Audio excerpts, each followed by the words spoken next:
সারা বাংলাদেশের শিক্ষা প্রতিষ্ঠানে আজকের এই আন্দোলন ডাক দেওয়া হয়েছে।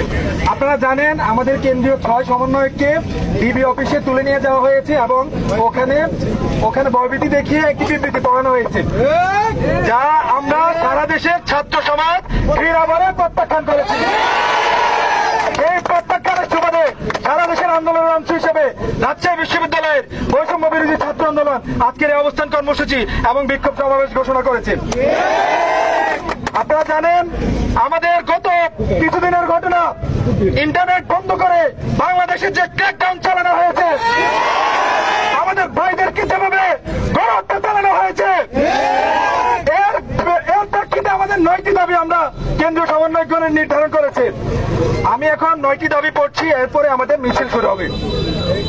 প্রথম দাবি, প্রধানমন্ত্রী শেখ হাসিনাকে ছাত্র হত্যার দায় নিতে হবে, জাতির কাছে প্রকাশ্যে ক্ষমা চাইতে হবে।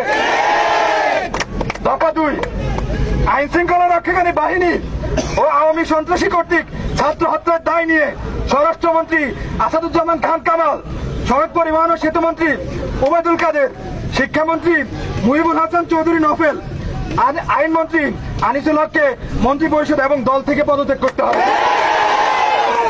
দফা 3, ঢাকা সহ যত জায়গায় শহীদ হয়েছে সেখানকার ডিআইজি, পুলিশ কমিশনার ও পুলিশ সুপারদের চাকরি থেকে বরখাস্ত করতে হবে। বিশ্ববিদ্যালয়, জাহাঙ্গীরনগর বিশ্ববিদ্যালয় ও রাজশাহী বিশ্ববিদ্যালয়ের ভিসি ও প্রক্টরকে পদত্যাগ করতে হবে।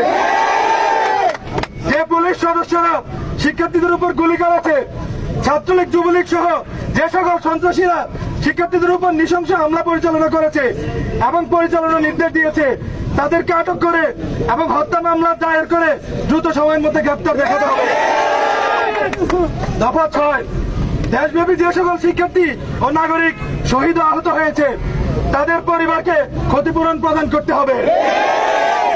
ঢাকা বিশ্ববিদ্যালয়, জাহাঙ্গীরনগর বিশ্ববিদ্যালয়, চট্টগ্রাম বিশ্ববিদ্যালয় ও রাজশাহী বিশ্ববিদ্যালয় সহ সকল শিক্ষা প্রতিষ্ঠানে ছাত্রলীগ নামক সন্ত্রাসী সংগঠন সহ সকল দলীয় লেজুর ভিত্তিক ছাত্র রাজনীতি নিষিদ্ধ করে ছাত্র সংসদকে কার্যকর করতে হবে।